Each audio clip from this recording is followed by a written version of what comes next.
Hello everybody, welcome back again. Don't forget to read the disclaimer. Description में हमने डाल रखा है.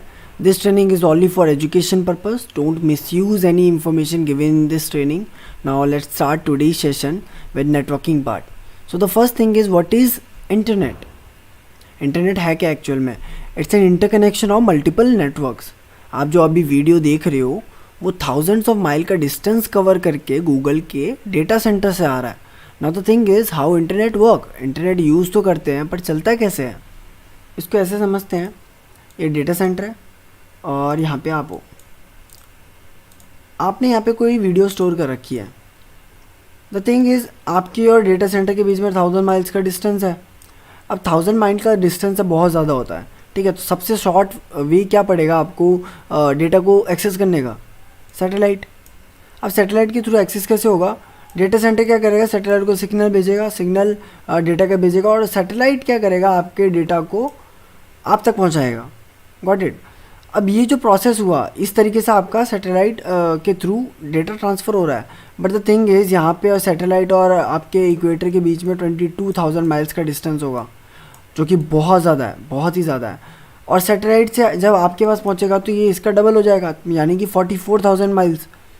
तो 44,000 माइल्स तो बहुत ज़्यादा डिस्टेंस हो गया. उसकी वजह से होगा क्या? आपको लैग, बहुत ज़्यादा लैग आएगा वीडियो में, बफरिंग आएगी, लेटेंसी इतनी ज़्यादा बढ़ जाएगी. और दूसरी अप्रोच क्या हो सकती है फिर? तो दूसरी अप्रोच होगी आपकी through optical fibres. Optical fibres किस लिए यूज़ होती है अभी हम देखते हैं.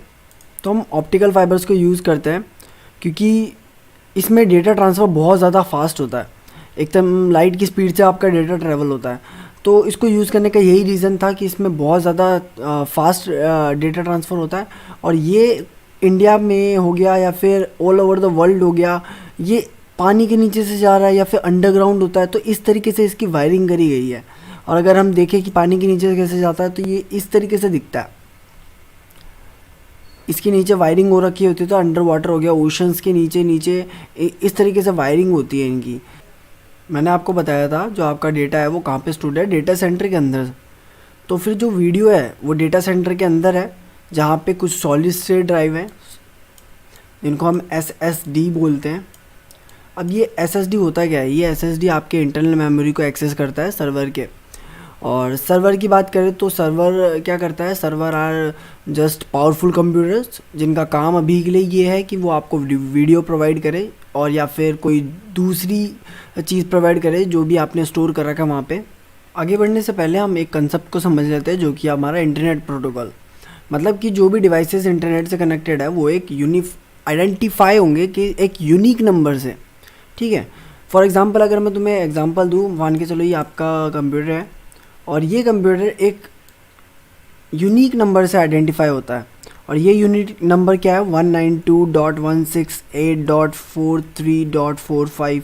मान के चलो ये IP एड्रेस है इसका. तो इस नंबर से ये आइडेंटिफाई हो रहा है कि ये आपका कंप्यूटर है, ठीक है. इसको अगर हम समझे थोड़ा और सिंपल वे में तो हम कैसे देख सकते हैं कि मान के चलो आपने कोई ऑर्डर करा अमेज़न से और वो अमेज़न का जो पैकेज है वो आपके एड्रेस पे आ रहा है, राइट. तो इसी तरीके से मान के चलो ये आपका कंप्यूटर है और ये आपका IP एड्रेस है. अगर किसी ने आपको डेटा भेजा तो वो आपके इस एड्रेस पे आएगा. कंसेप्ट क्लियर हो गया आपके? अब देखा जाए तो सर्वर की भी एक IP एड्रेस होती है और उन सर्वर के अंदर भी वेबसाइट स्टोर्ड होती है. तो अगर कोई वेबसाइट को एक्सेस करना है तो उनके IP एड्रेस से डालोगे. मान के चलो ये कोई वेबसाइट है और ये उसका IP एड्रेस है. अब इस IP एड्रेस को याद करना बहुत मुश्किल है. तो यहाँ पे कंसेप्ट आया DNS का. अब ये DNS होता क्या है? DNS होता है बेसिकली डोमेन नेम सर्वर. यानी कि ये जो IP एड्रेस है इसको याद करने के लिए DNS रख दिया, domain name server. For example इसका नाम है google.com. अब ये जो google.com है इसको याद करने के लिए हो गया, मतलब इजी पड़ रहा है आपको. google.com याद रहेगा. बट ये जो IP है, अगर मैं पूछूँ कि गूगल की क्या IP है तो आपको याद रहेगा क्या कि IP क्या है? 192.168.43.45. मे बी शायद आप इसको याद कर लो. तो फेसबुक की मैं पूछ लूँ तो फेसबुक की आपको याद रहेगी क्या? नहीं, आपको याद नहीं रहेगा. तो नंबर्स को याद करना थोड़ा मुश्किल होता है. That's why we have a concept of DNS. DNS क्या करता है? आपको IP को आपके डोमेन नेम में चेंज कर देता है. google.com हो गया, facebook.com हो गया, hackitech.com हो गया. तो इस तरीके से इसको कन्वर्ट कर देता है. अब यहाँ पे एक और कंसेप्ट आता है कि आपका जो वेब ब्राउज़र है, ये आपका वेब ब्राउज़र है और आपने यहाँ पे लिखा hackitech.com। अब जब आपने hackitech.com लिखा तो ये जाएगा आईपी एड्रेस, ये जो आपने hackitech.com लिखा, ये जाएगा सबसे पहले डीएनएस के पास। अब डीएनएस क्या करेगा, इसको कन्वर्ट करेगा आईपी एड्रेस में और ये आईपी एड्रेस आपका जाएगा डेटा सेंटर में। तो ये कंसेप्ट होता है आपका जब भी आपको किसी वेबसाइट को एक्सेस करना होता है। फिर ये डेटा सेंटर क्या करेगा, यहाँ पे आपको वेबसाइट शो कर देगा आपके वेब ब्राउज़र पे। अब यहाँ पे थोड़ा आईपी एड्रेस को समझ लेते हैं। यहाँ पे जो एड्रेसिंग होती है वो दो टाइप की होती है, फिज़िकल एड्रेसिंग और लॉजिकल एड्रेसिंग। ठीक है, दो तरीके की एड्रेसिंग होती है, पर इन दोनों में फ़र्क क्या है?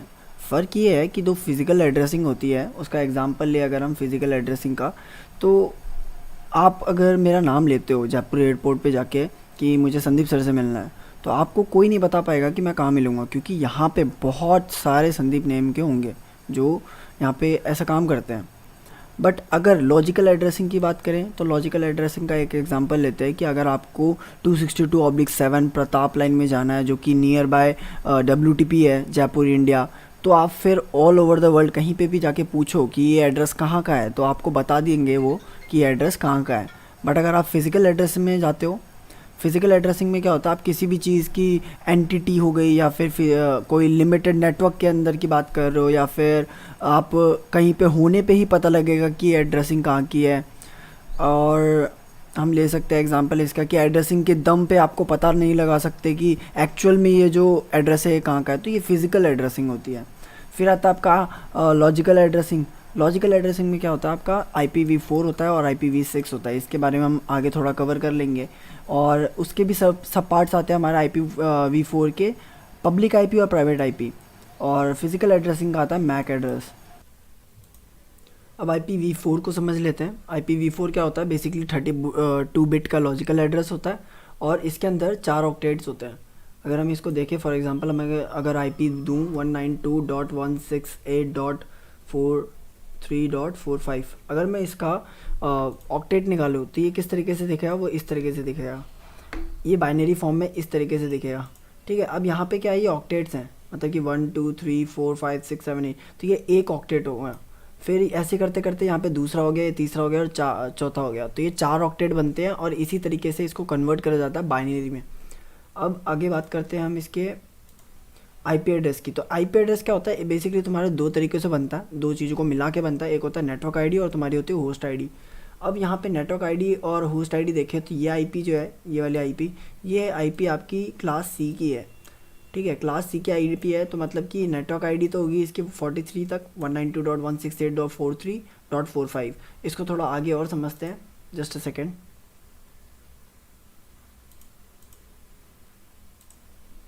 अब इसको थोड़ा इस तरीके से समझते हैं। आपके यहाँ पे क्लासेस होते हैं, डिफरेंट टाइप की क्लासेस होती है, एड्रेस क्लासेस। पहली क्लास होती है क्लास ए, फिर आती है बी, सी, डी और ई। अब यहाँ पे रेंज डिसाइडेड होती है ऑलरेडी आईपीज़ की, यानी कि 1 से लेके 126 तक जितनी भी रेंज आएगी आईपी की, वो क्लास ए के अंदर आएगी। फिर आता है आपका क्लास बी। क्लास बी के अंदर 128 से 191 तक जितनी भी आईपी आएगी वो सारी की सारी क्लास बी के अंदर आएंगी। क्लास सी के अंदर 192 से 233 तक, और डी के अंदर 224 से 239। फिर आता है आपका क्लास ई, जो कि 240 से 254 तक जाता है।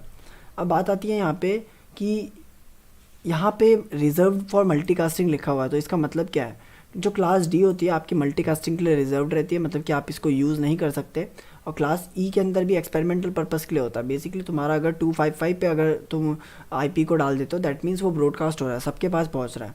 एग्जाम्पल ले, अगर मान के चलो आपकी कोई क्लास है, आपको मैसेज भेजना था व्हाट्सएप पे, आपने व्हाट्सएप पे मैसेज भेजा कि आज क्लास है, तो सबको पता लग गया, एक ही बार में सबको ब्रॉडकास्ट हो गया कि आज क्लास है। पर अगर आपने वही चीज़ किसी एक बच्चे को बताई कि आज क्लास होगी, उसने फिर दूसरे को बताई, तो ये मल्टीकास्टिंग हो गया। तो इस तरीके से क्लास डी और ई हम यूज़ नहीं करते हैं, क्लास ए बी सी को हम यूज़ कर रहे हैं, और क्लास ए बी सी के अंदर भी रेंज आ रही है। अब यहाँ पे आता है default subnet mask. Default subnet mask का मतलब ये है कि 255.0.0.0 बेसिकली ये तुम्हारा सबनेट मास्क है। अब यहाँ पे 255 के बाद जितने भी ज़ीरो यहाँ पे फेल्स हो जाएंगे। ये बेसिकली तुम्हारी होस्ट आईडी है और ये तुम्हारी नेटवर्क आईडी है। अब अगर मैं तुमको बोलूँ कि इस वाले के अंदर, फॉर एग्ज़ाम्पल मैं यहाँ पे एक एड्रेस लिखता हूँ 192.168.43.45। अगर मैं आपको ये आईपी एड्रेस देता हूँ और मैं इससे पूछूँ कि कौन सी क्लास का है, तो कौन सी क्लास का है, 192 से स्टार्ट हो रहा है, दैट मीन्स ये क्लास सी का है। अगर ये क्लास सी का है तो इसकी नेटवर्क आईडी क्या है, 255.255.255 और 0। तो ये जो 3 है 255 ये वाले, ये है इसकी नेटवर्क आईडी, और ये लास्ट वाली जो है ये अपनी होस्ट आईडी। Got it. अब इसको थोड़ा सा और समझते हैं, यहाँ पे देखते हैं क्लास ए की अगर हम देखें तो नेटवर्क आईडी कौन सी है, ये वाली, और होस्ट आईडी अपनी क्या है 3। और फिर आता है हमारा क्लास बी। क्लास बी के अंदर अपने 2 बाइट्स जो होते हैं वो टोटल मिला के ये वाली और ये वाली, ये 255 और 255 हमारी नेटवर्क आईडी है, और ये लास्ट में हमारा होस्ट आईडी आता है। और फिर आता है हमारा क्लास सी। क्लास सी के अंदर नेटवर्क आईडी हमारी 3 होती हैं, इन तीनों को मिला के एक नेटवर्क आईडी बनती है, और लास्ट में हमारा host number of host add होता है। फिर हमारा डी और ई जो होता है मल्टीकास्टिंग और रिजर्व्ड होता है तुम्हारा इस चीज़ों के लिए।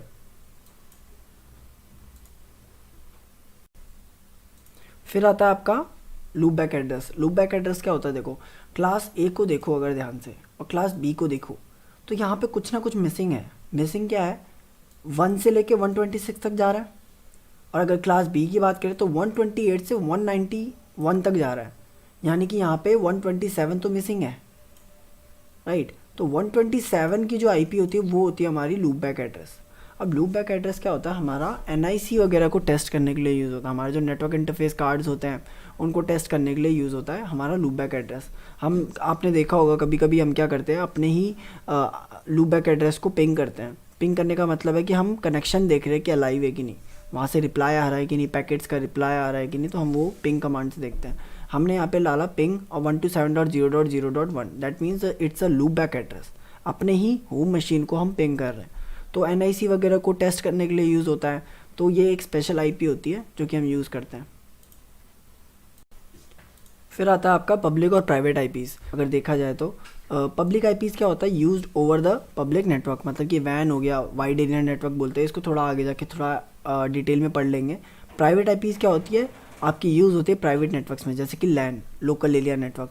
एग्जांपल ले इसका तो क्या ले सकते हो कि आपका एक क्लास चल रही है, आपकी कॉलेजेस की क्लासेस चल रही है, तो वहाँ क्या यूज़ करते हैं हम, लैन केबल यूज़ करते हैं। मतलब कि आपकी कंप्यूटर्स में लैन केबल लगी रहती है, RJ45 कनेक्टर होता है उसमें, तो वो लैन केबल आपके कंप्यूटर्स में लगी रहती है। पर अगर आप क्लास के बाहर जाओ तो वो नेटवर्क आपके यूज़ नहीं आएगा। जिस जिस कंप्यूटर में लैन लगी हुई है उनमें ही सिर्फ इंटरनेट चलेगा, तो प्राइवेट आईपीज़ उनको असाइंड होती है। फिर रिकॉग्नाइज ओवर द इंटरनेट, ये पूरे ओवर द इंटरनेट रिकॉग्नाइज होता है, और प्राइवेट आईपी आपकी रिकॉग्नाइज नहीं होती है। और पब्लिक आईपी की बात करें तो पब्लिक आईपी यूनिक होती है ऑल ओवर द ग्लोब, मतलब कि आपकी पब्लिक आईपी अगर आपको असाइन हो रखी है तो पूरे ग्लोब में, अर्थ में आपको यूनिकली आइडेंटिफाई करेगा वो आईपी। मतलब कि अगर आपको कोई आईपी मिल रखी है 172.168.75.1, तो ये जो आईपी होगी ये बेसिकली यूनिक होगी आपकी, ऑल ओवर द वर्ल्ड ये आईपी यूनिक होगी, किसी और के पास ये आईपी नहीं होंगी। और प्राइवेट आईपीज़ की बात करें तो ये प्राइवेट आईपी यूनिक तो होती है, बट आपके लैन के अंदर, आपके नेटवर्क के अंदर यूनिक होती है, दैट्स इट। फॉर एग्जांपल अगर क्लास की बात करें तो 192.168.43.45, ये जो आईपी है ये आपके लैन के अंदर सिर्फ आप ही के कंप्यूटर में होगा, किसी और के कंप्यूटर में नहीं होगा। और पर किसी और के नेटवर्क में अगर फॉर एग्जांपल दूसरी क्लास के अंदर देखें, दूसरी क्लास के अंदर में भी शायद पॉसिबल है कि यही आईपी उनके क्लास में भी हो, पर आपके नेटवर्क में वो नहीं होगा। Public IP are paid. देखो पब्लिक आईपी हम जब आईपी यूज़ करते हैं तो पब्लिक आईपी जो होती है वो पेड होती है। प्राइवेट आईपी आपकी फ्री ऑफ कॉस्ट होती है क्योंकि असाइन हो जाती है बाय इंटरनेट सर्विस प्रोवाइडर। तो यहाँ पे लिखा हुआ है कि assign by internet service provider, ठीक है। और यहाँ पे असाइन होता है नेटवर्क एडमिनिस्ट्रेटिव, मतलब कि पब्लिक आईपी आपका नेटवर्क एडमिनिस्ट्रेटिव जो होता है वो असाइन करता है। यहाँ पे कुछ रेंज दे रखी है जो कि पब्लिक आईपी की है। क्लास ए की होती है 10 से 10, 255, 255, 255 तक होती है क्लास ए में। क्लास बी में होती है 172.16.00 से 172.31.255, 255। वैसे ही क्लास सी की होती है। और रेंज अगर देखें प्राइवेट आईपीज़ की तो इनकी होती है 1 पॉइंट से लेके 9, 255, 255, 255 तक होती है, और 11 से भी होती है 126 तक। तो ये क्लास ए की रेंज होती है। क्लास बी की रेंज यहाँ पे दे रखी है, क्लास सी की रेंज दे रखी है। अगर आपको इसको थोड़ा और डिटेल में पढ़ना है तो आप इसको नोट्स में से पढ़ लेना, वहाँ पे पूरा एक्सप्लेन कर रखा है। अदरवाइज़ अभी के लिए बस इतना समझो कि ये रेंज होती है, ये आपको याद करना पड़ेगा। बेसिकली क्या होता है कि इसको समझने का दूसरा और कोई तरीका नहीं है, इसको आपको याद करना ही पड़ेगा, क्योंकि अगर आपको एज ए नेटवर्क एडमिनिस्ट्रेटिव जाना है तो आपको ये रेंजेस याद होनी चाहिए। इसका कोई ट्रिक नहीं है या फिर कोई याद करने का हैक नहीं है जिसकी वजह से आप इसको यूज़ कर सको, right. The next is types of network. Types of network में क्या आता है, आपका नेटवर्क आता है जिसमें आपका आता है पहला पैन, लैन और वैन और मैन। अब यहाँ पे इसके अलावा भी बहुत सारी चीज़ें होती हैं अगर देखा जाए तो, बट हम अगर पैन की बात करें तो पैन क्या होता है, पैन होता है basically personal area network. Personal area network क्या होता है, इसको समझे तो आपका मोबाइल हो गया, आपका हॉटस्पॉट हो गया, आप कंप्यूटर यूज़ करते हो, लैपटॉप यूज़ करते हो, तो ये आपका पर्सनल एरिया नेटवर्क हो गया। मतलब आप अपने ही नेटवर्क में उसको चला रहे हो। फॉर एग्जांपल आपने हॉटस्पॉट ऑन करा, वो हॉटस्पॉट किसी और ने कनेक्ट कर लिया, तो ये आपका पर्सनल एरिया नेटवर्क है, आपका पर्सनल नेटवर्क है। फिर आता है आपका लैन। लैन होता है आपका local area network. Local area network क्या करता है बेसिकली, इसका एग्जांपल ले तो इसको इस तरीके से समझो कि आपके कोई यूनिवर्सिटी की क्लास है, उस यूनिवर्सिटी की क्लास में आपकी लैन केबल लगी हुई है। लैन केबल बेसिकली एक वायर होती है जिसमें आगे की तरफ एक RJ45 कनेक्टर लगा रहता है, उसको आप अपने लैन के पोर्ट में लगाते हो। मतलब कि आपका जो लैपटॉप है या कंप्यूटर है उस पर एक पोर्ट दे रखा होता है जिसमें आप लैन केबल को लगाते हो।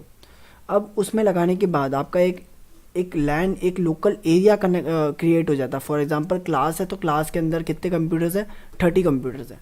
तो उन 30 कंप्यूटर्स में लैन लगेगी, लैन की केबल लगेगी। तो एक लोकल एरिया के अंदर उस क्लास के अंदर आपके टोटल नंबर ऑफ जितने भी कंप्यूटर्स कनेक्टेड है लैन से उनके अंदर इंटरनेट प्रोवाइड होगा, या फिर आप शेयरिंग करते हो, डेटा शेयर करते हो, तो वो सारी चीज़ें आपके लैन लोकल एरिया नेटवर्क के अंदर होता है। वैन होता है basically wide area network. Wide area network एक तरीके से थोड़ी थोड़ी दूरी के बीच में होता है। मतलब आपका अप्रॉक्सीमेटली 1 किलोमीटर हो गया तो इतनी की जो रेंज हो रही है, इतनी इतनी दूर हो रहे हैं, तो वाइड एरिया नेटवर्क उस तरीके से यूज़ होता है। फिर आता है आपका मैन होता है मेट्रोपॉलिटन एरिया नेटवर्क। अब इसमें क्या होता है, आपका सिटीज़ के बीच में हो गया, मतलब जयपुर से दिल्ली हो गया, तो जयपुर से दिल्ली जितना भी रेंज है उनके बीच में जो भी नेटवर्क हो रहा है, जो टावर हो गए, तो ये क्या कर रहा है, एक तरीके से कम्युनिकेशन इस्टेब्लिश कर रहा है। तो जितने भी कम्युनिकेशन, डेटा ट्रांसफ़र या फिर जो भी अपन करते हैं वो सिटीज़ के बीच में करते हैं, कॉलेजेस के बीच में करते हैं दूर दूर, तो वो सारा मैन के अंदर आता है, मेट्रोपॉलिटन एरिया नेटवर्क। नेक्स्ट आता है आपका OSI मॉडल। देखो OSI मॉडल की नीड किस लिए पड़ी, ये 7 टाइप्स की होती है, लेयर्स होती है इसमें, 7 डिफरेंट टाइप की। एप्लीकेशन होती है, प्रेजेंटेशन लेयर होती है, सेशन होता है, ट्रांसपोर्ट होता है, नेटवर्क होता है, डेटा लिंक और फिजिकल लेयर होती है। तो ये 7 टाइप की लेयर्स होती है, इनके बारे में हम आगे पढ़ लेंगे। पर OSI मॉडल की नीड क्यों थी, इसको यूज़ करने का मतलब क्या था। तो देखो बेसिकली अगर इसका एग्जांपल ले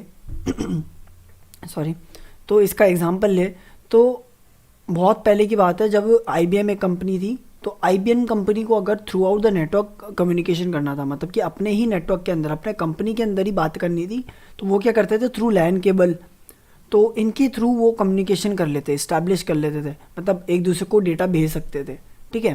पर बात यहाँ पे आके अटक गई कि अगर उनको थ्रू मतलब बाहर आउटसाइड नेटवर्क से कम्युनिकेशन करना है, दूसरी कंपनी से कम्युनिकेशन करना है, तो क्या करेंगे। तो यहाँ पे तब कंसेप्ट आया OSI मॉडल का। OSI मॉडल क्या करता है, तुम्हारे 2 डिफरेंट वेंडर्स के बीच में कम्युनिकेशन इस्टेब्लिश करता है। आज मैंने हाय भेजा यहाँ पे, तो यही हाय किसी को रिसीव हो रहा है, तो ये थ्रू OSI मॉडल के थ्रू पॉसिबल है, ठीक है। तो इनके बारे में हम आगे जाके थोड़ा सा पढ़ लेंगे। The first one is application layer. Application layer क्या होता है, where application like browsers and other web application work to perform specific task. मतलब कि आपके जो वेब एप्लीकेशन हो गए, ब्राउजर्स हो गए, तो वो क्या करते हैं, एक स्पेसिफिक को टास्क को परफॉर्म करते हैं, तो वो एप्लीकेशन लेयर में परफॉर्म होते हैं। और यहाँ पे कुछ प्रोटोकॉल्स होते हैं, HTTP हो गया, FTP हो गया, टेलनेट हो गया, तो ये सारे प्रोटोकॉल्स यहाँ पे यूज़ होते हैं। मैं ये चाह रहा हूँ कि आप लोग एक बार OSI मॉडल को खुद से पढ़ो, क्योंकि मैं नहीं चाह रहा कि इसको थोड़ा सा बहुत ज़्यादा लंबी हो जाए ये वीडियो। तो बेसिकली देखो प्रेजेंटेशन लेयर हो गया, इन सब के बारे में यहाँ पे पूरा दे रखा है, एक्सप्लेनेशन दे रखा है। अदरवाइज़ आपको जब नोट्स मिलेंगे तो उसमें अच्छी तरीके से एक्सप्लेन कर रहा होगा, तो आप वहाँ से पढ़ लेना। तो मैं ये चाह रहा हूँ कि आप लोग एक बार OSI मॉडल को खुद से पढ़ो। प्रेजेंटेशन लेयर हो गया, सेशन लेयर हो गया, ट्रांसपोर्ट लेयर, तो इन सब के बारे में यहाँ पे एक्सप्लेन कर रखा है कि नेटवर्क लेयर क्या होता है, टीसीपी आईपी होता है और यूडीपी होता है। तो यहाँ पे टीसीपी आईपी जो मॉडल है ये भी एक ओएसआई मॉडल जैसा ही है, बट 4 लेयर का मॉडल है। 5 लेयर्स का स्टैंडर्ड बुक्स में दे रखा है कि ये 5 लेयर मॉडल होता है, पर कहीं कहीं दे रखा है कि ये 4 लेयर मॉडल होता है।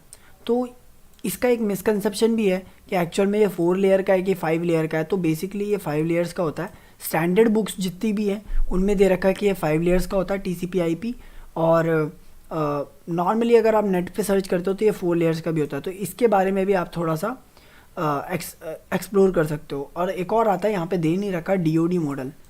डीओडी मॉडल को आप सर्च करना कि डीओडी मॉडल होता क्या है, उसके बारे में सर्च करना और थोड़ा सा पढ़ना कि डीओडी मॉडल क्या होता है। ये 4 लेयर का मॉडल होता है। बेसिकली ये वाला जो मॉडल होता है ये 4 लेयर मॉडल होता है, तो इसको आप ढंग से पढ़ना।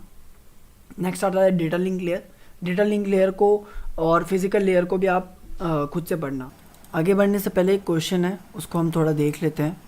क्वेश्चन ये है कि विच आईपी आर नॉट करेक्ट। आपको ये बताना है कि इनमें से कौन सी आईपी है जो कि करेक्ट नहीं है। फर्स्ट ऑप्शन ये दे रखा है, सेकंड ऑप्शन ये दे रखा है, थर्ड दे रखा है, फोर्थ दे रखा है। आपको इनमें से ये बताना है कि इनमें से कौन सी आईपी करेक्ट नहीं है। मैं इसको पोस्ट कर देता हूँ, just wait a second.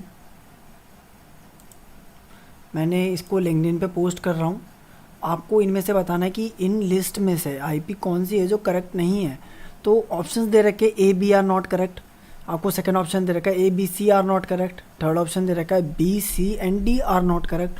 Fourth option है ऑल आर इनकरेक्ट। आपको इसका आंसर तो देना है इनमें से ऑप्शंस में से, बट आपको विद रीज़न देना है कि एक्चुअल में रीज़न क्या है कि इनमें से ये जो आईपीज़ है कौन सी इनकरेक्ट है, उसका रीज़न भी आपको देना है इसके साथ साथ। तो मैं इसको पोस्ट कर देता हूँ, आप इसका आंसर यहाँ पे अब पुट कर देना। Just wait a second. Okay, तो यहाँ पे मैंने इस क्वेश्चन को पोस्ट कर दिया है, आपको बस इसका आंसर देना है। और इस वाले क्वेश्चन का आंसर देखो, how to extract data from laptop in 5 minutes without doing social engineering without breaking without breaking log in password without guessing the password, give a logical answer. तो आपको इसका आंसर बताना था।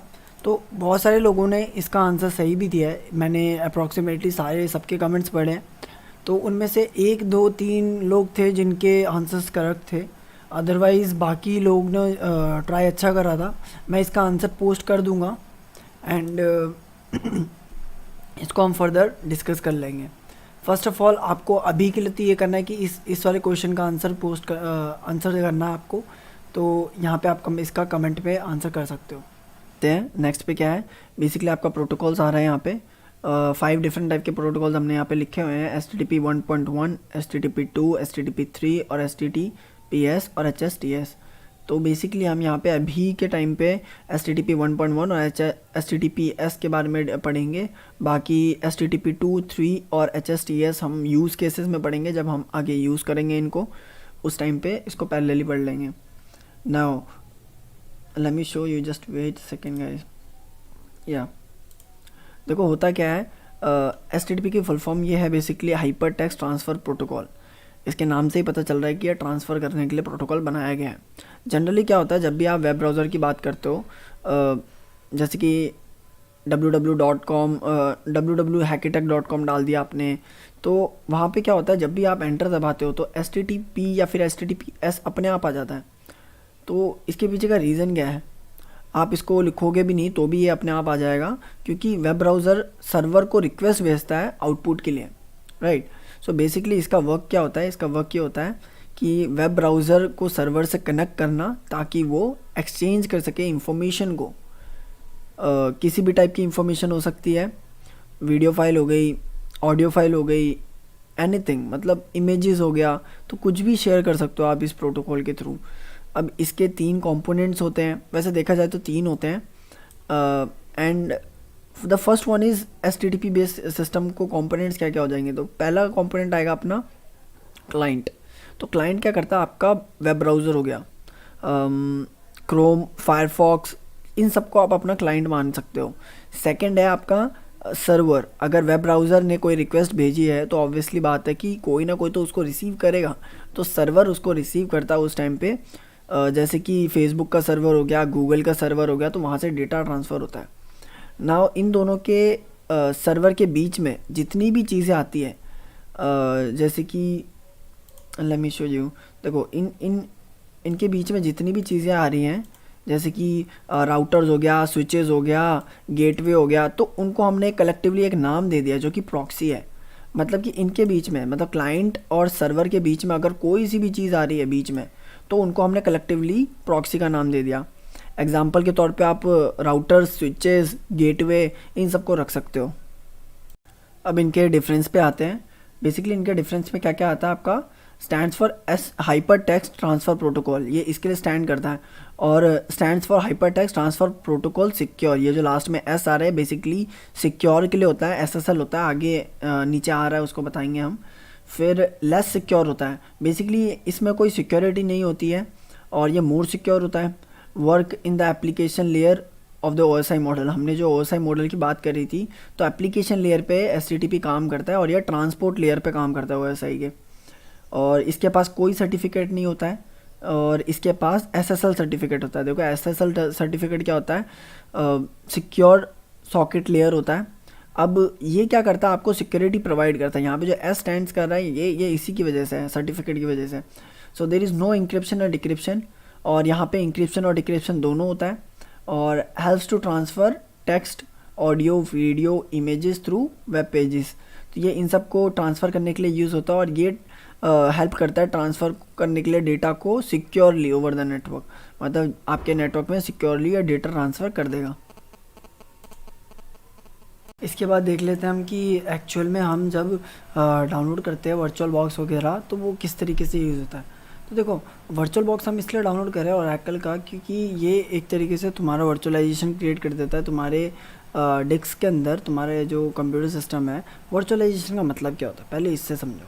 देखो, मल्टीपल ऑपरेटिंग सिस्टम को जब भी तुम्हें यूज़ करना होता है एक कंप्यूटर सिस्टम में, तो आप वर्चुअल बॉक्स का यूज़ करते हो ताकि वर्चुअलाइजेशन कर सको। एक टूल होता है, एक तरीके का सॉफ्टवेयर है ये, उस सॉफ्टवेयर के यूज़ करके आप मल्टीपल ऑपरेटिंग सिस्टम को उसमें चलाते हो कंप्यूटर सिस्टम में। इफ़ेक्टिवली यूज़ करने के लिए कंप्यूटर सिस्टम को वर्चुअलाइजेशन का कंसेप्ट आया था। तो देखो, यहाँ पे वर्चुअल बॉक्स आपने लिखा, तो यहाँ पे वर्चुअल बॉक्स लिखते हैं आपका पहला लिंक आ जाएगा virtualbox.org।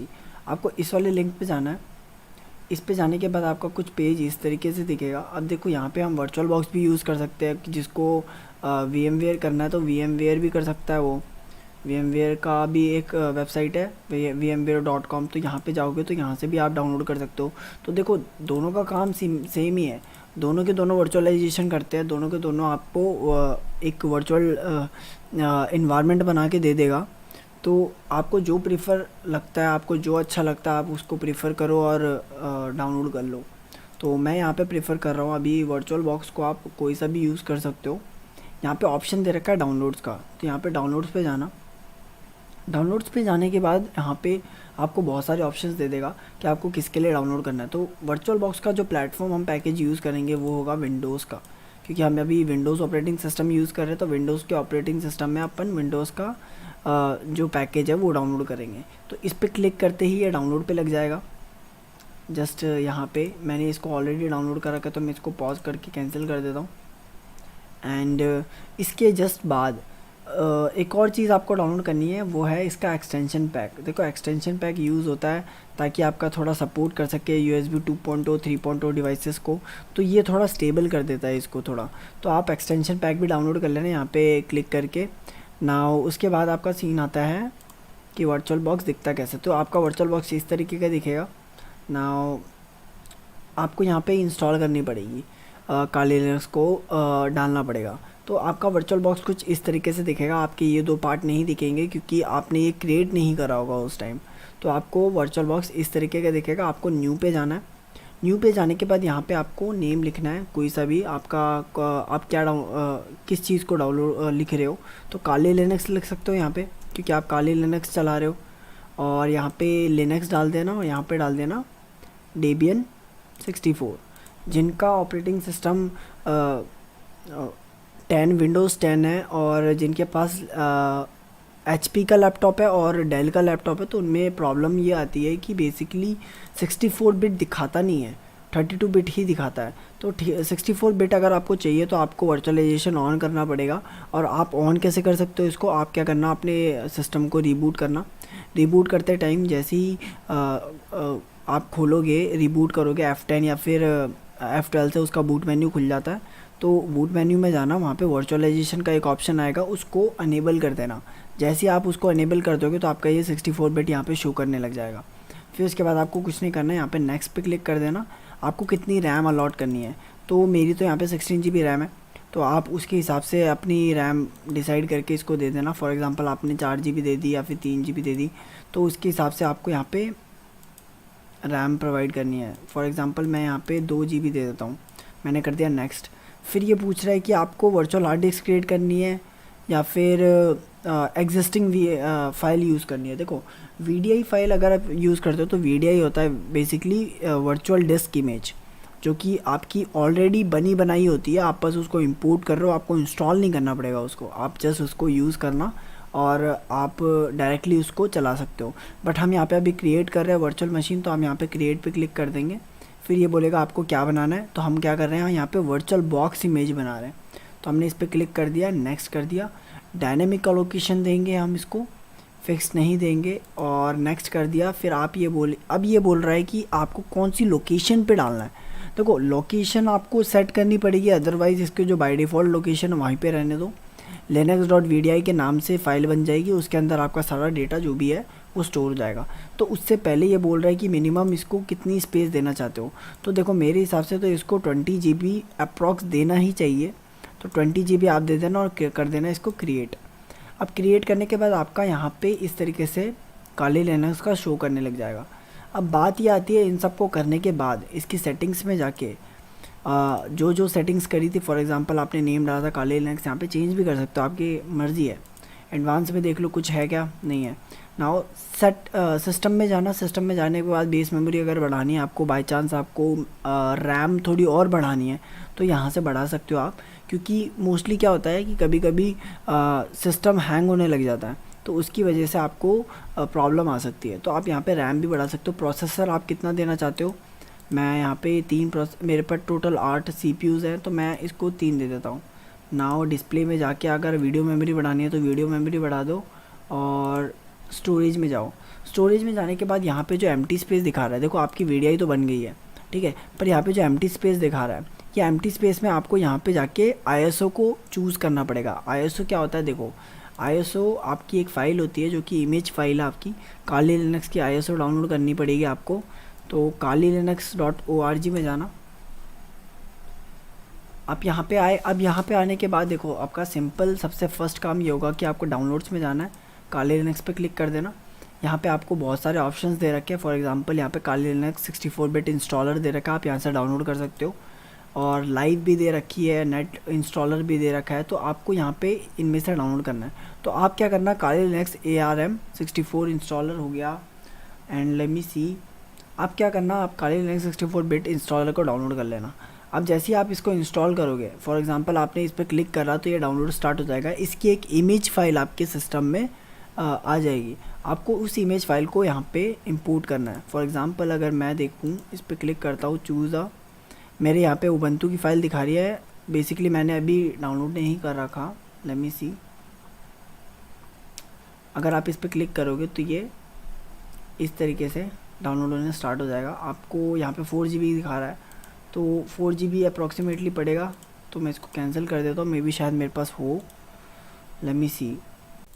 अब यहाँ पे एक ऑप्शन दे रखा है CD जैसा, आप इस पर क्लिक करना, पहले एम्प्टी पे जाना, VDI पे मत जाना, एम्प्टी पे जाना, वहाँ पे जाके ऐसे क्लिक करना, और यहाँ पे बोलेगा कि कौन सी आपको डिस्क चूज़ करनी है, आपने जो इमेज फाइल डाउनलोड करी है वो कहाँ पे है, तो चूज़ कर लेना। और मैंने कहाँ से डाउनलोड कर रखी थी, अभी मैं इसको ओपन कर लेता हूँ। अब ये यहाँ पे सेट हो गई है, ठीक है। अब यहाँ पे मैंने इसको इंपोर्ट कर दिया है, अब मैं इसको कर दूँगा ओके। ओके करने के बाद जैसे ही मैं इसको स्टार्ट करूँगा तो यहाँ पे मेरे से ऑप्शंस पूछेगा कि आपको कैसे इंस्टॉल करना है, कैसे चलाना है काली लिनक्स को। तो सबसे पहले बोल रहा है कि ये यहाँ ही पे है क्या, तो यस स्टार्ट कर दो इसको। स्टार्ट करने के बाद आपके सामने इंस्टॉलेशन का आएगा। अब यहाँ पे बोल रहा है कि ग्राफिकल इंस्टॉल करना है, एडवांस ऑप्शन में करना है, तो आप क्या करो, एंटर कर दो ग्राफिकल इंस्टॉल पे। पहले इसमें एक लाइव का ऑप्शन भी आता था, पर इन लोगों ने अब ISO फाइल्स को डिवाइड कर दिया है, एक लाइव की अलग से बना दी है ना। ये थोड़ा सा टाइम लेगा इंस्टॉलेशन में। अब ये बोल रहा है कि आपको कौन सी लैंग्वेज चाहिए, तो लैंग्वेज हमको चाहिए, इसको थोड़ा जूम कर देता है, लैंग्वेज चाहिए हमको इंग्लिश, और कहाँ पे, इंडिया, कंटिन्यू। फिर कौन सी इंग्लिश चाहिए आपको, अमेरिकन इंग्लिश कर लेता हूँ ना। आपको थोड़ा सा वेट करना पड़ेगा, ये माउंट कर रहा है इंस्टॉलेशन मीडिया को। अगर आपका सिस्टम थोड़ा स्लो है दैट मीन्स आपको रैम थोड़ी सी ज़्यादा देनी पड़ेगी। इंस्टॉलेशन के टाइम पे थोड़ी सी रैम ज़्यादा दे दो, CPU थोड़ा सा ज़्यादा दे दो, ताकि थोड़ा इंस्टॉलेशन थोड़ा फास्ट हो जाए। अदरवाइज़ मेरे पास 16 GB रैम है, दैट्स वाई ये थोड़ा सा फास्ट चल रहा है। एंड आपका नेटवर्क हार्ड ड्राइव को डिटेक्ट करेगा, कन्फिगर भी करेगा। Just wait for a second.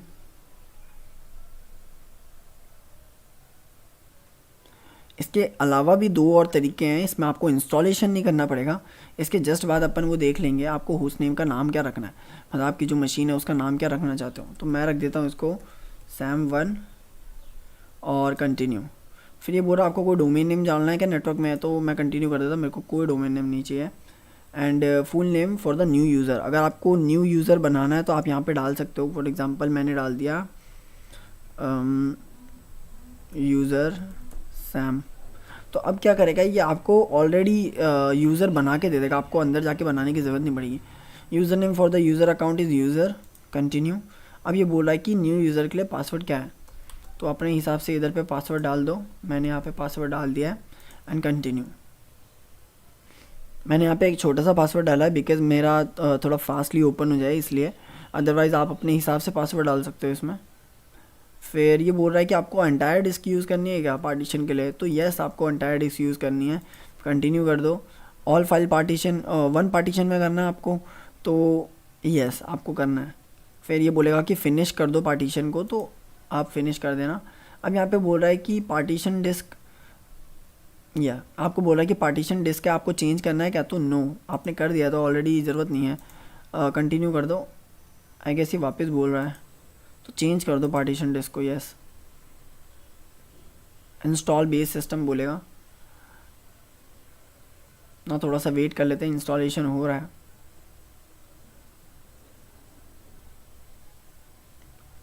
सी अगर आपने थोड़ा ज़्यादा मेमोरी दे रखी है इसको तो थोड़ा फास्ट ही होगा, अदरवाइज़ अगर आप 40 GB का इंस्टॉलेशन करवाते हो इतना साइज़ का तो थोड़ा और टाइम टेकिंग हो जाता है।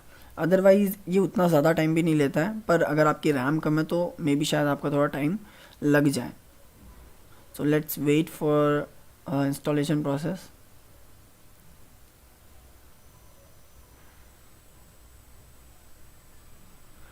एंड सॉरी गाइस, थोड़ी सी तबीयत मेरी ख़राब है, तो मैं ट्राई कर रहा हूँ जितना ज़्यादा हो सके उतना तुमको अच्छे से एक्सप्लेनेशन कर सकूँ, बट मेरी वॉइस थोड़ी सी डाउन चल रही है, मेरे से बोला नहीं जा रहा है।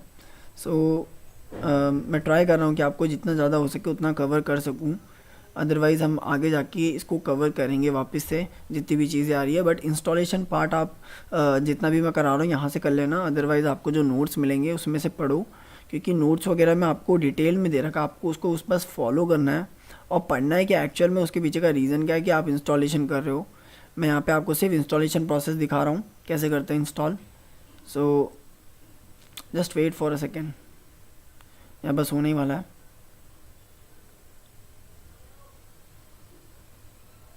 इसके बाद एक और कॉन्फ़िगरेशन आएगा, पैकेज मैनेजर। देखो आपका पैकेज मैनेजर क्या होता है, बेसिकली जितने भी पैकेजेस हैं जिसकी वजह से ये चल रहा है तो वो पैकेज डाउनलोड करता है नेट से। फिर कंटिन्यू कर दो इसको कि आपको डेस्कटॉप एनवायरनमेंट चाहिए। इंस्टॉलेशन सॉफ्टवेयर मतलब जितने भी सॉफ्टवेयर वगैरह हैं जो नए आए हैं वो इंस्टॉल कर रहा है इसमें। Just wait for a second.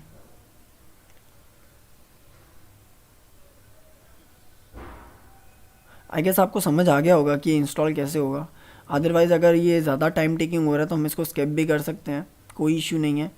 But आपको इंस्टॉलेशन का पूरा वे इसी तरीके से करना है। मैं इंस्टॉलेशन पार्ट इसलिए दिखा रहा हूँ क्योंकि यहाँ पे बहुत सारे ऐसे लोग हैं जिन्होंने पहली बार काले लिनक्स को यूज़ करा है या फिर वर्चुअल बॉक्स को हाथ लगाया है, तो उनके लिए थोड़ा ईजी पड़ जाएगा कि वो डायरेक्टली फॉलो कर सके स्टेप्स को। तो आपको जस्ट फॉलो करना है इन स्टेप्स को। और अदरवाइज़ जो बच्चे ऑलरेडी बिगनर्स हैं या इंटरमीडिएट हैं वो क्या कर सकते हैं, वो थोड़ा आगे से भी देख सकते हैं, कोई इशू नहीं है मेरे को। बट आपके अटेंडेंस का सीन जब आएगा तो आपको अटेंडेंस तो भरनी पड़ेगी, तो उसका थोड़ा ख्याल रखना। And the other thing is, वो जो क्वेश्चन मैंने दिया था आपको, वो क्वेश्चन आपको उसका आंसर देना है, लिंक्डइन पे कमेंट कर देना।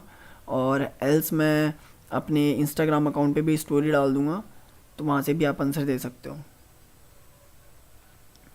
और जो नेक्स्ट वाला क्वेश्चन था मैंने वो भी निकाल लिया है उसका आंसर, एंड मैं उसको पोस्ट जल्दी करने वाला हूँ। तो आप लोग उसका वेट कर लेना थोड़ा सा, क्योंकि मैं चाह रहा था कि आपको थोड़ा एक्सप्लेनेशन के साथ दूँ, क्योंकि मैं बता तो दूंगा कि ये होता कैसे है, बट एक बार एक्सप्लेनेशन के साथ दे दूंगा तो मे भी शायद आप ट्राई भी कर सको उस चीज़ को। एंड आई गेस ये बहुत ज़्यादा टाइम टेक ले रहा है। आई होप इसको कैंसिल कर देना चाहिए मेरे को, या फिर अपन वेट कर लें।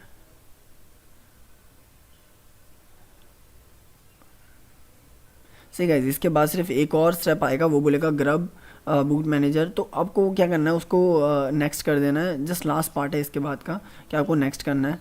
फिर आपके बाद इसका पूरा इंस्टॉलेशन हो जाएगा। जब इंस्टॉलेशन हो जाएगा आपको बस यहाँ से स्टार्ट करना है। तो मैं इसको कैंसिल कर देता हूँ अभी के लिए, क्योंकि ये बहुत ज़्यादा टाइम टेक ले रहा है। अब मैं इसको ओके कर देता हूँ। मैंने यहाँ पे मशीन बंद कर दिया है। इंस्टॉलेशन के बाद में देखो, आपका जो दूसरा तरीका है मैं वह भी आपको बताता हूँ, क्योंकि ये इंस्टॉलेशन का पार्ट बहुत ज़्यादा टाइम लेता है, राइट। अब एक और चीज़ आती है यहाँ पे, कि अगर मान के चलो आपको वर्चुअल बॉक्स में इंस्टॉल नहीं करना है काली लिनक्स को, तो क्या कर सकते हो। तो यहाँ पे और भी चीज़ें आपको मिलती है कि आपको इंस्टॉल नहीं करना पड़ेगा। तो आप यहाँ पे डाउनलोड के पेज पे जाओ, काली लिनक्स पे क्लिक कर दो, देन नीचे नीचे जाओ। ये तो सारी की सारी ISO फाइल्स हैं, ठीक है। आपको इनको इंस्टॉल करना पड़ेगा, या फिर आप लाइव भी चला सकते हो, इंस्टॉल करने की ज़रूरत नहीं है। बट इसमें डेटा स्टोर नहीं होता, ठीक है। तो आपको क्या करना है, यहाँ पे जाना है offensive security VM download page पे। इस पर क्लिक कर दोगे तो ये ऑफेंसिव सिक्योरिटी का पेज खुल जाएगा। आपको क्या करना है, यहाँ पे नीचे आना है। यहाँ पे लिखा है काली लिनक्स वर्चुअल बॉक्स इमेज। अब देखो यहाँ पे अगर आपके पास VMware है तो आप VMware की इमेज डाउनलोड कर सकते हो। ये .vmdk फाइल होगी या फिर .ova फाइल होगी। और काली लिनक्स की ये जो फाइल है ये .ova फाइल है, ठीक है। अगर आपने इस पर क्लिक करा तो ये डाउनलोड स्टार्ट हो जाएगा। जैसे ही डाउनलोड स्टार्ट होगा तो आपको इसको इंस्टॉल करने की ज़रूरत नहीं है, सीधा इंपोर्ट कर सकते हो। इंपोर्ट कैसे करना है, देखो फाइल में जाओ, इंपोर्ट अप्लायंसेस पे जाओ, ठीक है। यहाँ पे क्लिक करना, यहाँ पे फाइल का लोकेशन मांगेगा। फॉर एग्जांपल आपने फाइल का लोकेशन दे दिया ये, तो ये जो वर्नेबल मशीन मैंने बना रखी है .ova फाइल है, यहाँ पे ये सेलेक्ट हो गया।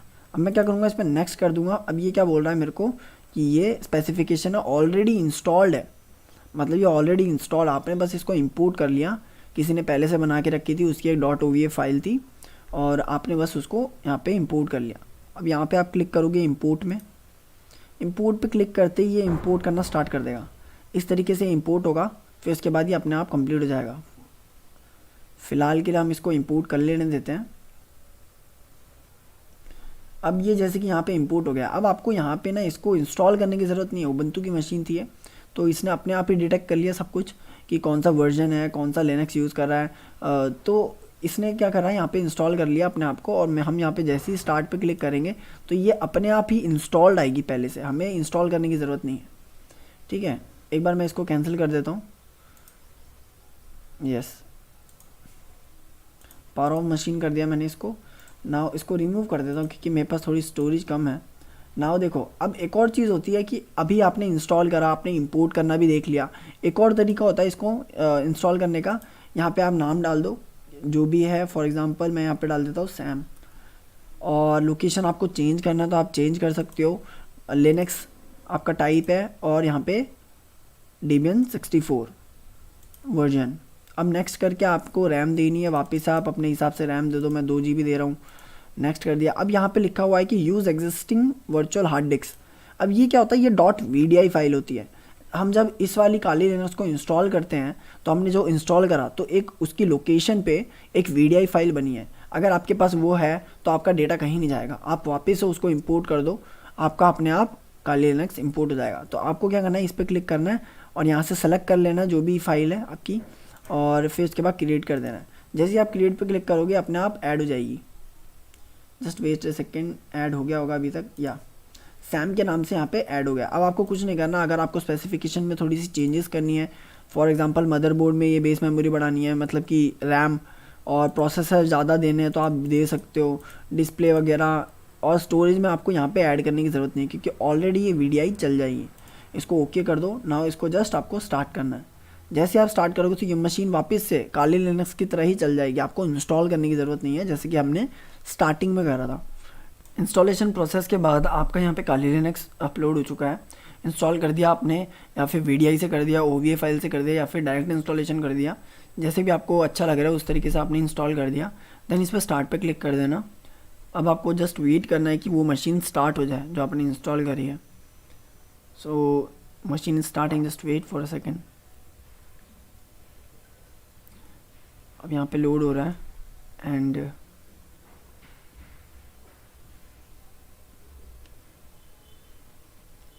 देखिए अगर आपकी रैम कम है तो थोड़ा सा तो लैग करेगा।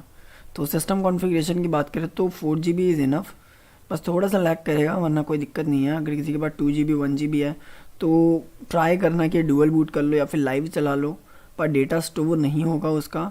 अगर डुअल बूट करते हो तो पार्टीशन करनी पड़ेगी। तो वो सारी चीज़ें आप अपने हिसाब से देख लेना, अदरवाइज़ नोट्स में मैं डाल दूँगा, वो बेटर रहेगा आपको अंडरस्टैंडिंग के लिए क्योंकि उसमें सारी चीज़ें कवर हो जाएंगी। यहाँ पे आपका जो भी पासवर्ड है आप वो डाल दो। मैंने छोटा सा पासवर्ड डाला था ताकि जल्दी ओपन हो जाए। Now the machine is starting. या देखो आपके सामने कुछ इस तरीके का इंटरफेस आएगा। मेरी जो काली लिनक्स है वो थोड़ी पुरानी है, मैंने 2019 की इंस्टॉल कर रखी है। और अदरवाइज़ आपने जो इंस्टॉल कर, अभी हम जो डाउनलोड कर रहे थे, जो हम इंस्टॉल कर रहे थे वो नई वाली थी। एंड 20 वो GUI बेस्ड भी है, उसमें बहुत ज़्यादा GUI भी दे रखा है। अदरवाइज़ ये थोड़ा सा कमांड लाइन है इसलिए मेरे को थोड़ा ज़्यादा अच्छा लगता है इसमें। एंड सबसे पहला स्टेप आपका ये रहेगा कि आपको टर्मिनल पे देखो, ये जो आपका यहाँ पे दे रखा है छोटा सा ब्लैक कलर का टर्मिनल, तो ये इमुलेटर है, इस पे आप सारे कमांड्स चलाते हो। जैसे कि आपका विंडोज़ में होता है CMD कमांड प्रॉम्प्ट जिसको बोलते हैं, वैसे ही यहाँ पे आपका एक टर्मिनल होता है जहाँ पे आप सारे के सारे कमांड्स चलाते हो। तो आपका सबसे पहला स्टेप ये रहेगा कि आप इसको अपडेट करो। तो आप कमांड लगोगे apt get update and apt get upgrade. देखो इस कमांड से होगा क्या, एप्ट क्या करता है, एप्ट कमांड बेसिकली ये करता है कि पैकेज मैनेजर की तरह काम करता है। देखो ये ना इंस्टॉल हो गया, डिलीट हो गया, या फिर रिमूव करना है, कुछ भी करना है, सारे पैकेजेस को मैनेज यही करता है एप्ट कमांड। और अगर हम रेड हैट लिनक्स की बात करें तो रेड हैट लिनक्स में आपका यम काम करता है या फिर आपका RPM काम करता है। तो ये रेड हैट लिनक्स में काम करता है। और आपका अगर बात करें इसका काली लिनक्स का, तो काली लिनक्स में आपका APT यूज़ होता है। और देखो अगर आप दूसरा ऑपरेटिंग सिस्टम इंस्टॉल करना चाहते हो, for example parrot OS install करना चाहते हो, तो वो भी आप अपने लिए इंस्टॉल कर सकते हो। कोई डिफरेंस नहीं है, थोड़े से ज़्यादा टूल भी मिल सकते हैं उसमें, बट जो आपको ज़्यादा अच्छा लगे आप उसको यूज़ कर सकते हो, ऐसा कोई डिफरेंस नहीं है ज़्यादा। And next is update. Update command क्या करती है, अपडेट करती है एंड ऑपरेटर मैंने यहाँ पे इसलिए लगाया है एंड ऑपरेटर मैंने इसलिए लगाया है ताकि जैसी अपडेट हो तो उसके जस्ट बाद में एक और कमांड चल जाए जो कि apt get अपग्रेड है। अब एंड ऑपरेटर आपको समझ आ गया होगा कि किस लिए यूज़ करते हैं, अपग्रेड और अपडेट भी।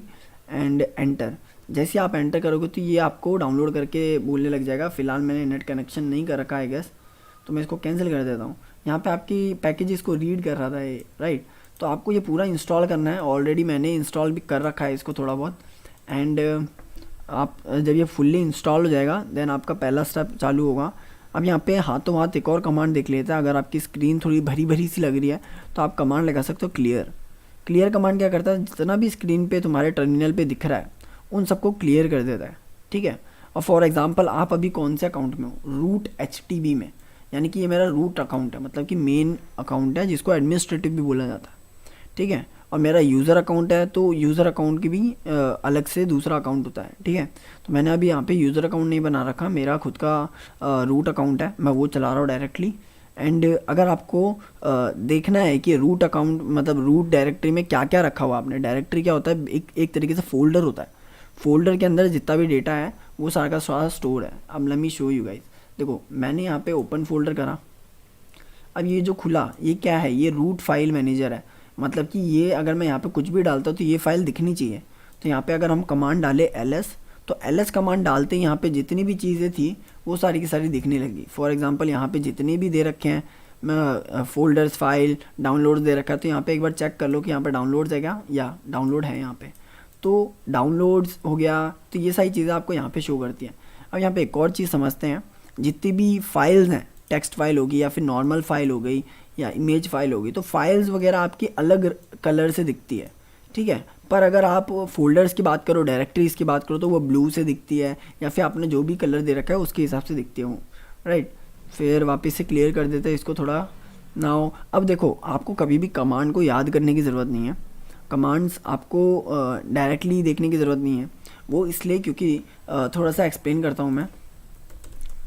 या देखो, फॉर एग्जांपल अगर आपका ये विंडोज़ ऑपरेटिंग सिस्टम है, विंडोज़ ऑपरेटिंग सिस्टम में जितनी भी चीज़ें स्टोर होती है वो कहाँ जाके आप इंस्टॉल करते हो। फॉर एग्जांपल आपने गेम इंस्टॉल करा तो कहाँ जाएगा वो, प्रोग्राम फाइल में, राइट। प्रोग्राम फाइल में जाके इंस्टॉल हो रहा है। और सेम चीज़ अगर आप लिनक्स में करते हो, लिनक्स में आपने ये कमांड लगा के एप्ट इंस्टॉल, फिर कोई कमांड लगा दी कि रूफूस, तो कोई सी भी कमांड है जो कि इसके पैकेजेस में है, तो आपने उसको डाउनलोड करा तो वो कहाँ जाके स्टोर होगा। तो बेसिकली लिनक्स के अंदर क्या होता है, काले लिनक्स में एक फाइल होती है बिन फोल्डर, ठीक है। बिन के अंदर, बिन डायरेक्टरी के अंदर सब कुछ स्टोर होता है। मतलब कि अगर मैं ls कमांड को देखूँ यहाँ पे ls, तो ये जो ls कमांड रन हो रही है इसकी कोडिंग कहाँ पे स्टोर है, इसकी कोडिंग स्टोर है आपके बिन फोल्डर के अंदर। और आई एम सॉरी, ls देखो कमांड जब हम चलाते हैं तो इसकी कोडिंग तो बिन फोल्डर के अंदर है, पर एक्चुअल में देखें तो इसको किसी ने तो बनाया होगा, तो उस बनाने वाले के नाम वगैरह, क्रिएटर वगैरह सब कुछ इसमें दे रखा है। क्योंकि लिनक्स का एक ओपन सोर्स एनवायरनमेंट है, मतलब ओपन सोर्स ऑपरेटिंग सिस्टम है। आप इसका कोड वगैरह देख सकते हो, सोर्स कोड देख सकते हो, ठीक है। तो आपको इन सब चीज़ों के बारे में थोड़ा सा ध्यान देना पड़ेगा।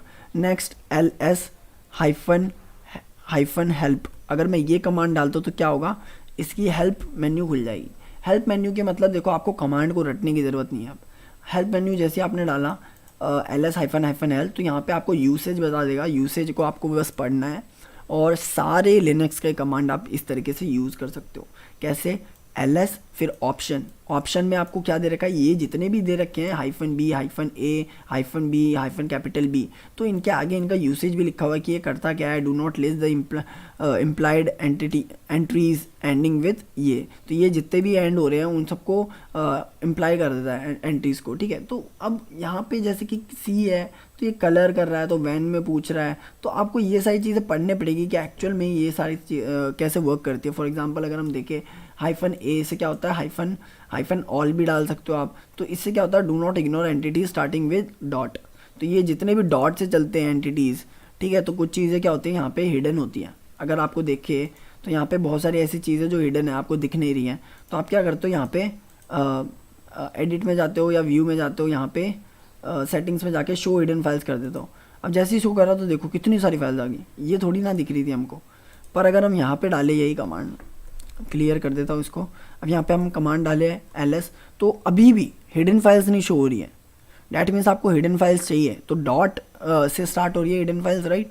ये देखो डॉट करके है, ये सारी की सारी क्या है, हिडन फाइल्स हैं। अब आप क्या कर सकते हो, यहाँ पे ls -a डाल सकते हो और एंटर कर दोगे। तो जैसे ही आपने -a डाला, दैट मीन्स यहाँ पे जितनी भी डायरेक्टरीज हैं और फाइल है, फोल्डर्स है जो हिडन थी, वो सब भी शो होने लग जाएगी। आपको याद करने की ज़रूरत नहीं पड़ेगी इस चीज़ से कि कमांड कैसे याद करें। और एक और चीज़ है, फॉर एग्जांपल अगर आप देखना चाहते हो कि ये एक्चुअल में बनाया किसने है और कैसे बना है, तो आप इसके आगे एक मैन कमांड लगा सकते हो, मैन ls। मैन क्या करता है, बेसिकली मैनुअल होता है, मतलब हर चीज़ को बनाने की एक मैनुअल है, किसने बनाया है उसके बारे में दे रखा है, डिस्क्रिप्शन दे रखा है यहाँ पे, और यूसेज दे रखा है, किसने बनाया है, ये मतलब सब कुछ दे रखा है यहाँ पे, कमांड कैसे कैसे यूज़ करना है। तो अब यहाँ से अगर आपको एग्जिट लेना है तो क्यू दबा दो, एग्जिट हो जाएगा। नाउ देखो आपको समझ आ गया कि मैन कमांड से देख सकते हैं मैनुअल, और हाइफन हेल्प से देख सकते हैं आप यूसेज कैसे यूज़ करना है और ऑप्शंस कैसे यूज़ करते हैं, ठीक है। तो एक बार मैं फिर से बता देता हूँ, ls -a आपने किस लिए लगाया, क्योंकि ये ऑप्शन है। ये क्या करता है, हिडन फाइल्स वगैरह जितने भी हैं इनको भी शो कर देता है। डॉट एक्सटेंशन से जितने भी यूज़ हो रहे हैं वो सारे के सारे यहाँ पे शो हो जाएगा। तो यहाँ पे ls के बाद -a यानी कि ऑप्शन, फिर एंटर, फिर ये सारे के सारे हिडन फाइल शो हो गए।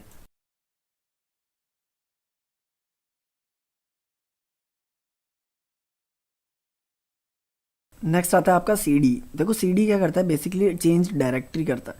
मतलब कि अभी आप कौन सी डायरेक्टरी में हो, रूट डायरेक्टरी में हो। अगर आप ls करते हो तो ls करने के बाद यहाँ पे कौन सी डायरेक्टरी है, डेस्कटॉप। ठीक है। अगर आपको रूट से डेस्कटॉप में जाना है तो क्या करोगे, आप cd कमांड यूज़ करोगे। मैं इसको क्लियर कर देता हूँ थोड़ा। आप क्या करोगे, यहाँ पे cd लिखोगे, फिर उसका नेम लिखोगे डायरेक्टरी का, DESKTOP। अब देखो यहाँ पे ना केस सेंसिटिव भी है, अगर आपने डी को छोटा डी कर दिया तो एरर आ जाएगा। एंटर कर दो, आप डायरेक्टरी के अंदर आ गए। अब यहाँ पे ls करोगे तो दैट मीन्स आप डेस्कटॉप के अंदर हो, ठीक है। तो ये था आपका चेंज डायरेक्टरी करने का। अब now the next thing is, अगर आपको इसको भी यूज़ करना सीखना है तो आप क्या करोगे, cd -हेल्प। तो आपने जब ये कमांड लगाई तो यहाँ पे भी इसकी सारी की सारी खुल गई कि मैनुअल में क्या क्या है, हेल्प कमांड में क्या क्या ऑप्शंस यूज़ कर सकते हो। तो इसको यूज़ करने का भी तरीका बता रखा है यहाँ पे। तो फॉर एग्ज़ाम्पल अगर मैं इधर पे चलाता हूँ, देखो अभी आप क्या कर रहे हैं, आपने क्या करा, डेस्कटॉप के अंदर तो आ गए। फॉर एग्जांपल आपको अभी वापस पीछे जाना है, आपको डेस्कटॉप से काम नहीं है, अभी वापस से पीछे जाना है। तो आप क्या करोगे, cd डॉट स्पेस डाल के, cd डाल के डॉट एंटर। अब देखो आप डेस्कटॉप से बाहर निकल गए, ठीक है। अब अगर आपको वापस से अंदर जाना है तो वही सेम कमांड cd और फिर डेस्कटॉप।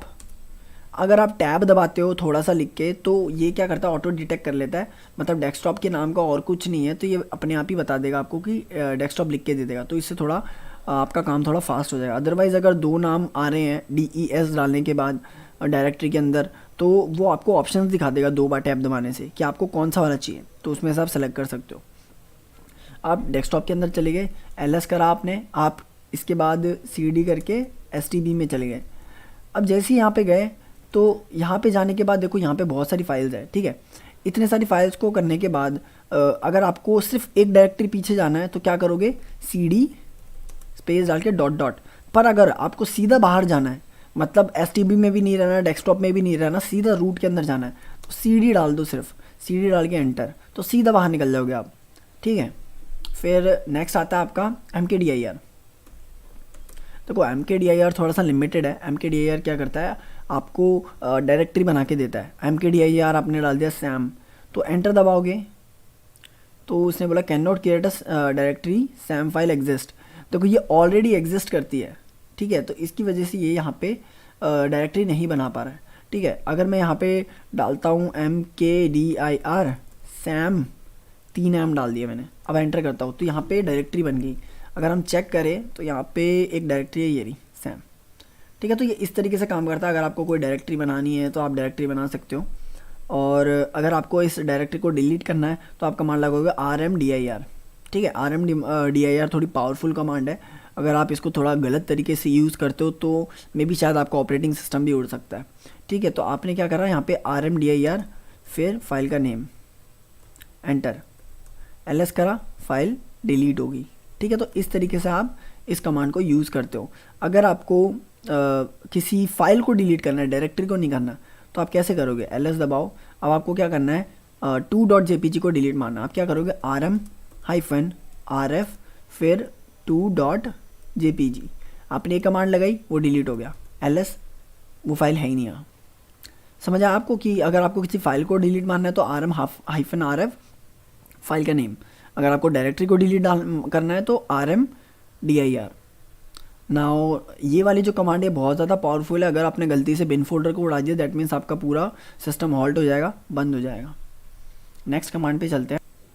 फिर आता है आपका pwd। देखो pwd क्या करता है, बेसिकली आपको बताता है कि कौन सा पोस्टल एड्रेस है आपका अभी राइट नाउ, ठीक है। जैसे कि मैंने pw डाला तो pwd क्या करता है, प्रिंट वर्किंग डायरेक्टरी होता है, मतलब ये आप जिस डायरेक्टरी के अंदर हो उसका लोकेशन बता देता है। मैंने एंटर करा, अब मैं रूट के अंदर हूँ तो इसने मेरे को बता दिया रूट के अंदर है। cd करके मैंने डेस्कटॉप डाला, अब मैं डालूँ pwd तो मेरे को शो कर देगा कि मैं डेस्कटॉप के अंदर हूँ। तो ये इस तरीके से अपन pwd कमांड को यूज़ करते हैं। फिर आता है आपका मैन कमांड, मैंने आपको ऑलरेडी बता दिया कि मैन कमांड कैसे यूज़ करते हैं। अब मैन कमांड के आगे आपने डाल दिया apt कमांड भी मैंने बताई थी। अगर आपको नहीं पता कि apt क्या करता है तो एक तरीके से पैकेज मैनेजर है, इसके बारे में आपको देखना है तो मैन कमांड यूज़ होगी। मैन कमांड क्या करता है, आपको मैनुअल खोल के दे देता है। आप यहाँ पे कुछ भी देख सकते हो कि apt क्या करता है, कमांड लाइन इंटरफेस है, और ये कैसे कैसे यूज़ होता है उसके बारे में किसने बनाया है ये सब कुछ दे देगा यहाँ पे कि इसको कैसे कैसे यूज़ करना है, कौन कौन सी कमांड्स आप यूज़ कर सकते हो। फिर एग्जिट होना है तो क्यू दबा दो। फिर उसके बाद आता है आपका cp कमांड। cp कमांड आपका यूज़ होता है कॉपी करने के लिए। अगर आपको कोई भी चीज़ फाइल कॉपी करनी है इधर से दूसरी डायरेक्टरी में तो आप क्या करोगे, cp कमांड लगाओगे, cp स्पेस डाल के फाइल का नेम, फिर आप रिलेटिव एड्रेसिंग डाल सकते हो, जैसे कि मैंने डाला रूट स्लैश, ये कमांड काम नहीं करी तो मैं डाल सकता हूँ यहाँ पे स्लैश रूट, तो ये यहाँ पे चला गया होगा, अब तक कॉपी हो गया होगा। तो मैं क्या करता हूँ, cd डाल देता हूँ, एंटर कर देता हूँ और यहाँ पे ls कर देता हूँ। देखो यहाँ पे 2 फाइल आ गई है, jpg पहले से थी और मैंने कौन सी कॉपी करी थी, png फाइल, तो यहाँ पे एक png फाइल भी आ गई है रूट डायरेक्टरी के अंदर। डैट मीन्स कॉपी करने का तरीका cp फाइल नेम और फिर रिलेटिव एड्रेसिंग आप डाल सकते हो। फिर इसको क्लियर कर देते हैं। इसके बाद आता है आपका मूव कमांड क्या करता है, mv से नोटेट करते हैं हम इसको। mv कमांड लगाई और अगर आपको कोई सी भी फाइल इधर इस वाली डायरेक्टरी से इस वाली डायरेक्टरी में ट्रांसफ़र करना है तो आप क्या करोगे, इस फाइल का नाम है जैसे sam.txt, तो आप क्या करोगे, mv लिखोगे, sam.txt लिखोगे, फिर आप यहाँ पे एड्रेस डाल दोगे उसका, कहाँ पे डालना आपको, रूट स्लैश पब्लिक, फिर स्लैश। जैसे एंटर दबाओगे यहाँ पे आपने देखा कि यहाँ पे ये फाइल मूव हो चुकी है। अब इसके बाद एक और चीज़ आती है कि अगर आपको किसी भी टेक्स्ट फाइल को ओपन करना है, पढ़ना है, रीड करना है, तो एक कमांड आती है कैट कमांड। वो कैट कमांड क्या करती है, ओपन करती है, रीड करने के लिए और भी बहुत सारी चीज़ें करती है। तो जैसे कि मैंने यहाँ पे लिखा कैट सैम, तो ये जितने भी चीज़ें हैं यहाँ पे फाइल के अंदर वो सारा का सारा यहाँ पे शो कर देगा मेरे को फाइल के अंदर। अब मैं इसको क्लियर कर देता हूँ। अब ये तो था कैट कमांड, अगर मेरे को देखना है, फॉर एग्जांपल अगर मेरे को एडिट भी करना है, अगर मैंने कैट लगाया, सैम डाला, तो मैंने जैसे ही एंटर दबाया ये तो आ गया, बट ये यहीं पे ख़त्म हो गया। अब मेरे को इसको एडिट करना, तो मैं क्या करूँगा, मैं यहाँ पे डालूँगा नैनो फिर सैम। नैनो सैम डालने से क्या होगा, ये मेरे को पूरा का पूरा एक्सेस दे देगा कि मैं इसको एडिट कर सकूँ। अब मैं क्या करूँगा, इसको एडिट कर लूँगा। मैंने क्या करा, इसको यू से ऐसे काट के कर दिया। अब मैं वापस से यू डाल सकता हूँ। अब मेरे को इसको सेव करना है, तो यहाँ पे भी इसकी कमांड दे रखी होगी कैसे सेव कर सकते हैं। जस्ट लेट मी सी,